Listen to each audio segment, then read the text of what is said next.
नमस्कार दोस्तों, आज हम बात करेंगे अंतर्राष्ट्रीय राजनीति के यथार्थवादी सिद्धांत या उपागम के बारे में। Realistic approach to the study of international relation.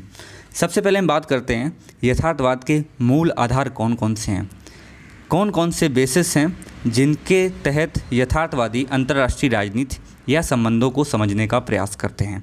सबसे पहला आधार है कि अंतर्राष्ट्रीय राजनीति जो है वो शक्ति का संघर्ष है। इंटरनेशनल जो पॉलिटिक्स है वो एक पावर स्ट्रगल है। पावर स्ट्रगल क्यों होता है? अपना प्रभुत्व स्थापित करने के लिए और सीमित संसाधनों पर नियंत्रण हेतु। मैंने आपको बताया था राजनीति में क्या होता है, सीमित संसाधनों पे नियंत्रण के लिए संघर्ष होता है। तो अंतर्राष्ट्रीय राजनीति जो है एक पावर स्ट्रगल है कि अपना प्रभुत्व कैसे स्थापित किया जाए अंतर्राष्ट्रीय स्तर पर। जैसे आप देख रहे होंगे वर्तमान में यूएसए एंड चाइना के बीच में एक प्रभुत्व या वर्चस्व की लड़ाई है।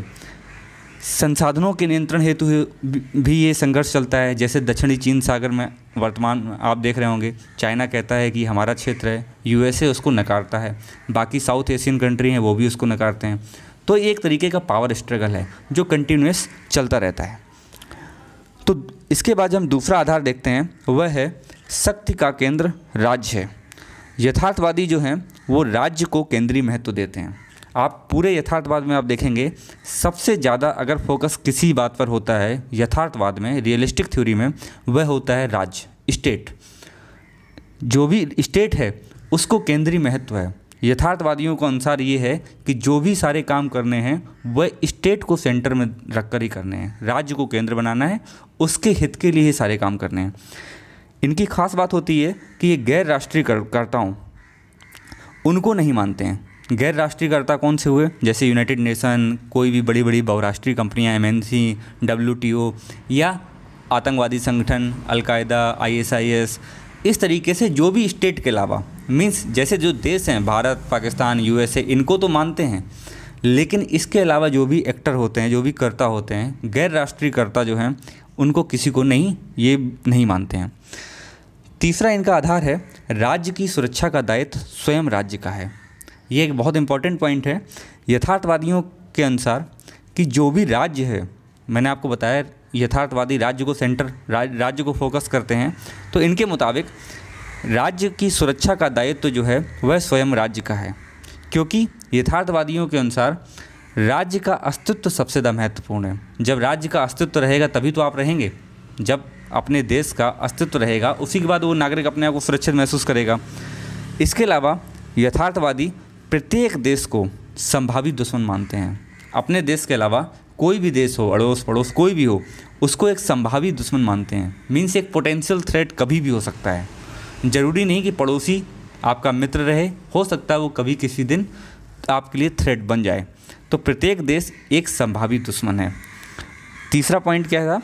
भूभाग की सुरक्षा प्राथमिक है। जो भी आपकी टेरिटरी है, जैसे भारतीय भूभाग है, यथार्थवादी दृष्टिकोण से देखेंगे तो एक एक इंच की जो ज़मीन जो है, भूभाग है, उसकी सुरक्षा प्राइमरी होनी चाहिए। किसकी?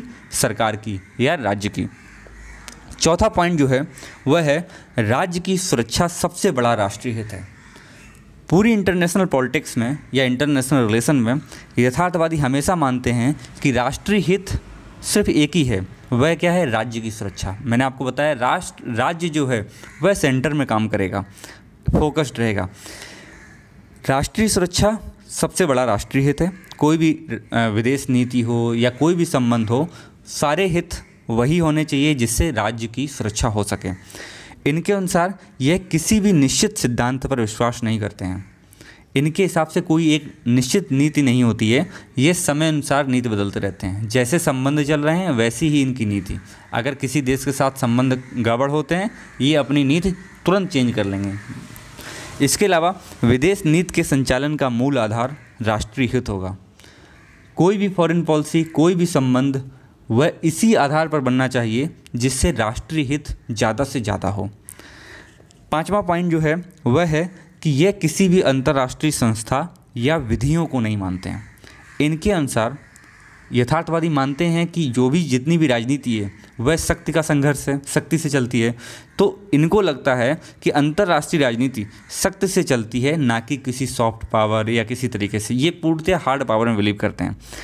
इनके अनुसार United Nation, European Union, SAARC, जो दक्षेस है, आसियान, ऐसी संस्थाएं जो हैं ये सिर्फ राष्ट्रीय हितों को संचालित करने के लिए बनी थी। ये किसी एकता या समन्वय या इस तरीके के लिए नहीं बनी थी जिससे बहुत ज़्यादा मिलनसार कुछ बन जाए, या ये किसी भी विधियों को नहीं मानते हैं, लॉ को नहीं मानते हैं। इनके अनुसार कोई भी लॉ कभी भी बदल सकता है।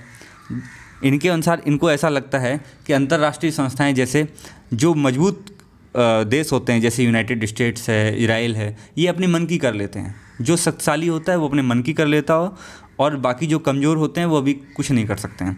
इसलिए ये यही मानते हैं कि प्रत्येक देश को ज़्यादा से ज़्यादा शक्ति को अर्जित करना चाहिए। इसलिए अंतर्राष्ट्रीय राजनीति में ये अंतर्राष्ट्रीय संस्थाओं को नहीं मानते हैं। ये इनका मानना है कि जब भी मौका आया है, यूनाइटेड नेशन जैसी संस्था फेल हुई है, जब भी कभी युद्ध हुआ है, जैसे यूनाइटेड स्टेट ने इराक पे वॉर कर दिया, यूनाइटेड नेशन ने कुछ नहीं किया, तो इनके दृष्टिकोण से इनको ये लगता है कि प्रत्येक देश को मजबूत होना चाहिए और राज्य की सुरक्षा को ही प्राथमिक रखना चाहिए। छठा पॉइंट जो है वह है विदेश नीति में नैतिकता का महत्व नहीं होना चाहिए। यथार्थ है, रियलिस्टिक बात ये लोग बोलते हैं, इनके आधार ही रियलिस्टिक हैं। इनको मानना है कि जो आपकी विदेश नीति है वह राष्ट्रीय हितों से संचालित हो, ना कि नैतिकता।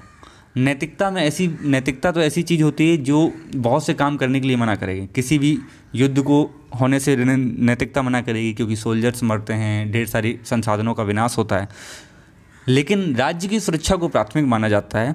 इसलिए यथार्थवादी मानते हैं कि विदेश नीति में नैतिकता का महत्व नहीं होना चाहिए। महत्व किस चीज़ का होना चाहिए? वह राष्ट्रीय हित का। राष्ट्रीय हित क्या है? राज्य की सुरक्षा। लेकिन इसका क्या मतलब ये है कि यथार्थवादी नैतिकता के विरोधी हैं? जी नहीं, यथार्थवादी नैतिकता के विरोधी नहीं है, ये नैतिकता के तटस्थ हैं। इनका मानना है कि अगर सामने वाला राज्य अगर वो नैतिकता दिखा रहा है तब आप नैतिक हो सकते हैं, अगर आपको उसमें फ़ायदा हो रहा तब। ये अनैतिक की बात नहीं कर रहे हैं, ये नहीं कहते हैं कि किसी के साथ अनैतिक काम कर लो, ये कहते हैं नैतिक रूप में तटस्थ रहो। अगर आपके राज्य की सुरक्षा पर कोई संभावी आक्रमण या खतरा है तब आप कोई भी नीति अपना सकते हैं, उस समय आपको नैतिकता की ज़रूरत नहीं है। इसलिए नैतिक तटस्थ है, ये नैतिकता विरोधी नहीं है, ये इमोरल नहीं है, ये अमोरल हैं। इतना आप जो डिफरेंस है उसको ध्यान रखिएगा। इन्होंने पहली बार अंतर्राष्ट्रीय राजनीति को नैतिकता के बंधन से मुक्त कर दिया। इन्होंने कहा राजनीति और नैतिकता अलग चीज़ है, नैतिकता में राजनीति नहीं होनी चाहिए और राजनीति में नैतिकता का कोई स्थान नहीं है। इसलिए इनके जो मूल आधार हैं वह मैंने 6 पॉइंट से आपको क्लियर बता दिए हैं। क्या यथार्थवादी कैसे सोचते हैं? अब हम बात करते हैं यथार्थवादी के पूर्ववर्ती। ये इंटरनेशनल रिलेशन में जब रियलिस्टिक अप्रोच आई, ये जब टर्म आई, ये तो टर्म बाद में आई, लेकिन बहुत पहले से बहुत से ऐसे विचारक रहे हैं जो यथार्थवादी दृष्टिकोण को रखा करते थे, जिनसे सीख लेकर बाद के यथार्थवादियों ने बहुत सी सीख ली और यथार्थवाद की जो थ्योरी है, अप्रोच को आगे बढ़ाया। तो हम कुछ ऐसे पूर्ववर्तियों के बारे में बात करते हैं। सबसे पहले हैं थियोसिडाइस। थियोसिडाइस जो थे 5वीं BC मीन्स बिफोर क्राइस्ट, ईसा पूर्व, ईसा के पूर्व जो हैं 5th BC में एक पुस्तक लिखी थी इन्होंने, द पेलोपोनेसियन वॉर। ये एक पुस्तक जो है स्पार्टा और एथेंस के बीच की संघर्ष की कहानी है और पहली बार एक यथार्थवादी चिंतन को प्रस्तुत किया। स्पार्टा और एथेंस के बीच में संघर्ष हुआ था और एथेंस को हारना पड़ा था। ये एथेंस की ओर से थे, मिलिट्री में इन्होंने अपनी सेवाएं भी दी थी और जब हार के बाद इनको लगा तो इन्होंने एक किताब लिखी और बताया कि कैसे यथार्थवादी दृष्टिकोण प्रत्येक राज्य को अपनाना चाहिए। इन्होंने कहा है कि कमज़ोर राज्य नैतिकता की दुहाई देता है, जबकि शक्तिशाली राज्य कमज़ोर पर नियंत्रण को ही न्याय मानता है। यह बात उन्होंने ईसा के 5 वर्ष पूर्व कही थी, जो वर्तमान में भी देखी जा सकती है। जैसे USA ने इराक पर आक्रमण कर दिया, तब क्या हुआ? जो मजबूत देश होता है उसके खिलाफ कोई नहीं बोलता है। तो यही इन्होंने कहा, कमज़ोर राज्य नैतिकता की दुहाई देते हैं, जबकि शक्तिशाली राज्य कमज़ोर पर नियंत्रण को ही न्याय मानता है। मीन्स जो जिसके पास पावर है वही नैतिकता है। इसके बाद इन्होंने बोला राज्यों के बीच शक्ति से संबंध बनता है और जिसके पास शक्ति है उसका अस्तित्व बना रहता है। जिसके पास पावर है उसका अस्तित्व रहेगा, जिसके पास पावर नहीं है उसका अस्तित्व खत्म हो जाएगा। यथार्थवादी दृष्टिकोण में देखने में ये सही भी प्रतीत होता है। इसके अलावा इन्होंने कहा नैतिकता या नियम कानून से दुनिया नहीं चलती बल्कि शक्ति से चलती है। यह यथार्थवाद का एक बहुत ही महत्वपूर्ण पॉइंट है, जो उस समय से लेके वर्तमान के यथार्थवादी सभी ये बात मानते हैं कि नैतिकता या नियम कानून जो होते हैं वह दुनिया को नहीं चलाता है। जिसके पास पावर है, जिसके पास शक्ति है, वही राज्य अस्तित्व में रहता है और उसी की सभी सुनते हैं। इसलिए राज्य को शक्ति अर्जित करनी चाहिए और राज्य की सुरक्षा का दायित्व स्वयं उसका है। कोई भी राज्य संभावित दुश्मन है, हो सकता कोई भी आपकी मदद करने के लिए नहीं आए, इसलिए आपको अपनी सुरक्षा का दायित्व स्वयं लेना पड़ेगा और राज्य की सुरक्षा आपका प्राथमिक कर्तव्य या दायित्व होना चाहिए। दूसरे पूर्ववर्ती यथार्थवादी विचारक हैं कौटिल्य, जिनको आप चाणक्य के नाम से भी जानते हैं। इन्होंने अर्थशास्त्र नाम की पुस्तक लिखी और अर्थशास्त्र में इन्होंने अर्थ मीन्स धन को साधन माना है, लेकिन केंद्रण राज्य की शक्ति को बढ़ाने पर लेकर है। अर्थशास्त्र नाम से ऐसा लगता है कि जैसे धन के ऊपर या अर्थ के ऊपर किताब लिखी है, लेकिन इस किताब को पूरा देखने पे लगेगा कि सारा जो फोकस है वह ये है कैसे एक राज्य को मजबूत शक्तिशाली बनाया जाए। इन्होंने उसमें मीन्स जो है, साधन जो है, उसको अर्थ माना है, लेकिन इनका जो साध्य है वह राज्य की शक्ति को बढ़ाने को लेकर है। इन्होंने कहा राज्य की सुरक्षा हेतु साम दाम दंड भेद, आप इन नीतियों को अपना सकते हैं, लेकिन राज्य की सुरक्षा प्राथमिक है। आपको पता होगा इतिहास में किस प्रकार से चाणक्य ने मगध साम्राज्य को समाप्त किया था। तो इन्होंने इन सभी नीतियों को आगे अपनी पुस्तक में लिखा और कहा, अलग से जब मैं आपको पढ़ाऊंगा तो बताऊंगा ये मंडल सिद्धांत वगैरह क्या होता है, लेकिन किसी भी प्रकार से पहले राज्य की सुरक्षा जो है प्राथमिक है। इन्होंने अपनी पुस्तक अर्थशास्त्र में लिखा। इसके बाद आधुनिक युग में, जब आधुनिक युग आया, उसमें मैकियावेली के विचारक हुए इटली के। इन्होंने एक किताब लिखी थी द प्रिंस।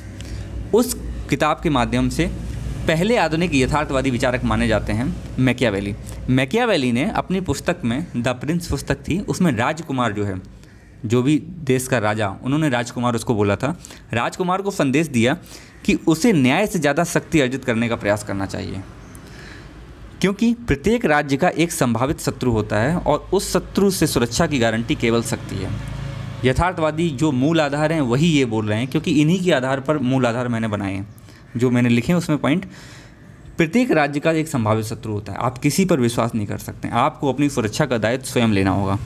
इसलिए उसने कहा कि राजकुमार को सैन्य कला का ज्ञान होना चाहिए और राज्य की शक्ति में वृद्धि करने के लिए किसी भी साधन का प्रयोग किया जा सकता है। साफ साफ बोल दिया है, किसी भी साधन मीन्स कोई नैतिकता नहीं, कोई भी मीन्स, कोई भी साधन आप ले सकते हैं।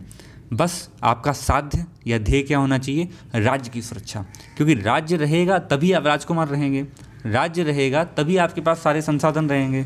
इसलिए पहला कर्तव्य किसी भी सरकार, किसी भी राजा का जो है वह ये है कि राज्य की सुरक्षा। यह प्रिंस नाम की पुस्तक है, उसमें लिखा गया है। मैकियावेली आपके विषय में भी है प्रथम पेपर में। इसके लिए इन्होंने बोला था राजकुमार को लोमड़ी जैसा चालाक होना चाहिए और शेर जैसा साहसी। लोमड़ी जैसा चालाक का मतलब ये है कभी भी अपनी नीति को बदल सकता है, ऐसा नहीं कि जो मैंने बोल दिया वही सत्य है, वो कभी भी किसी बात से पलट सकता है। और शेर जैसा साहसी, सो दैट की युद्ध करके किसी भी साम्राज्य को ध्वस्त करके अपने साम्राज्य को मजबूती प्रदान करे। एक और विचारक हैं थॉमस हॉब्स या टॉमस हॉब्स। हॉब्स ने कहा कि राज्य के कमज़ोर होने का अभिप्राय अराजकता है और शक्तिशाली राजा ही समाज में शांति और स्थायित्व का निर्माण कर सकता है। क्योंकि मैकियावेली की भांति हॉब्स ने भी माना कि व्यक्ति का स्वभाव मूलतः स्वार्थी है। थॉमस हॉब्स भी आपके सिलेबस में है और थॉमस हॉब्स की एक बहुत इंपॉर्टेंट थ्योरी है सोशल कॉन्ट्रैक्ट की थ्योरी, जिसमें उन्होंने माना कि समाज में चारों तरफ जो व्यक्ति हैं वह सभी स्वार्थी हैं और सभी अपने अपने स्वार्थ के लिए इधर उधर काम करते हैं। इसलिए राज्य की सुरक्षा नहीं हो पाती, ना ही व्यक्ति की सुरक्षा होती है। इसलिए इन सभी को एक सोशल कॉन्ट्रैक्ट करके एक ऐसा शक्तिशाली राजा बनाना चाहिए जो उस राज्य या व्यक्तियों की सुरक्षा कर सके। इसलिए थॉमस हॉब्स भी मानते हैं एक शक्तिशाली राजा या राज्य का होना अनिवार्य है जो समाज में शांति और स्थायित्व का निर्माण कर सकता है, क्योंकि व्यक्ति का स्वभाव जो है मूलतः स्वार्थी है। ये सारे जो विचारक हैं ये सारे यथार्थवाद के पूर्ववर्ती के तौर पर आप देख सकते हैं। इसके बाद यथार्थवादी की थ्योरी को केनेथ वॉल्ट्स ने आगे बढ़ाया नव यथार्थवाद के रूप में। मैं शास्त्रीय यथार्थवाद को भी पढ़ाऊंगा, जिसमें हंस मार्गन्थाउ जो हैं उनके बारे में हम पढ़ेंगे। ये था यथार्थवाद का एक बेसिक स्ट्रक्चर कि यथार्थवाद के मूल आधार क्या हैं और यथार्थवाद के प्रारंभिक विचारक कौन कौन से हैं। अगले लेक्चर में हम बात करेंगे क्लासिकल रियलिज्म मीन्स शास्त्रीय यथार्थवाद, और उसके बाद हम देखेंगे नियो रियलिज्म नव यथार्थवाद, और उसके बाद दोनों का मिक्स करके हम देखेंगे नियो क्लासिकल रियलिज्म। धीमे धीमे क्लास को आगे बढ़ाएंगे। होपफुली आपको क्लास पसंद आई होगी। कोई भी डाउट हो तो कमेंट सेक्शन में लिखिएगा ज़रूर। इसके अलावा वीडियो को लाइक कीजिए, सब्सक्राइब कीजिए एंड शेयर कीजिए। Thank you.